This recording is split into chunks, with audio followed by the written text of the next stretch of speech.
Today I'm going to be making my perfect pancake recipe. So let's get on with the ingredients.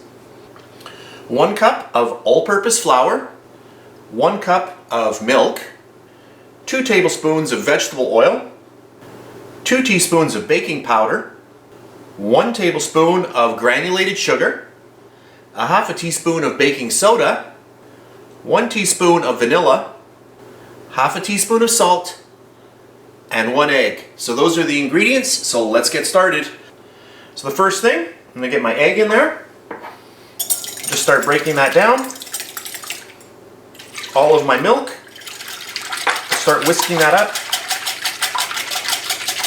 My vanilla. My sugar. My baking powder. My baking soda, salt, and my oil. And then I'm just going to get all of the flour in there and just start mixing that in. Once this is well mixed, I want you to let this sit for about 10 minutes before you actually start making your pancakes. That's just going to let everything in there start activating. We have a baking powder in there as well as our baking soda. We want everything to start really coming together in the batter. Okay, so my batter has been sitting there for a good 10 minutes and it's ready to go. I've got a medium heat going on my fry pan, and the next step is pretty easy.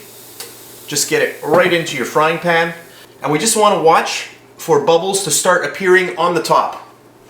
So I'm starting to see the bubbles appear now, and what I want to do is I want to watch to see when these bubbles start really popping, and that tells me that the pancake is ready to be flipped. So we'll just watch. A lot of bubbles here happening now, and they are starting to pop, and that's about good, just like that. I'm just going to flip it over, and look at that, perfect pancake.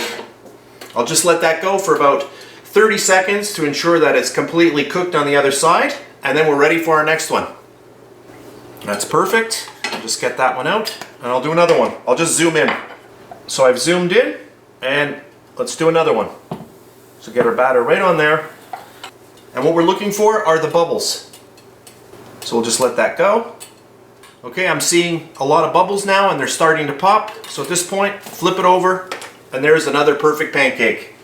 Just let that go for about 30 seconds, and then you can remove it and start another one. So we're just going to wait for those bubbles. If you're new to making pancakes, you can cheat a little bit by taking your spatula. Once you start seeing a lot of bubbles, just lift up a part of the pancake and take a look and see how brown it is. So I'm just waiting for my bubbles now to start popping, which is going to tell me that it's ready to flip. And now I can see them starting to pop, so I can flip it over. And there we go, another perfect pancake. So that's it for this video. This is my perfect pancake recipe. I hope you enjoyed it, and I'll see you next time. Perfect. And please subscribe to my BakeLikeAPro YouTube channel, and also click that notification bell to be alerted every time I upload a brand new video.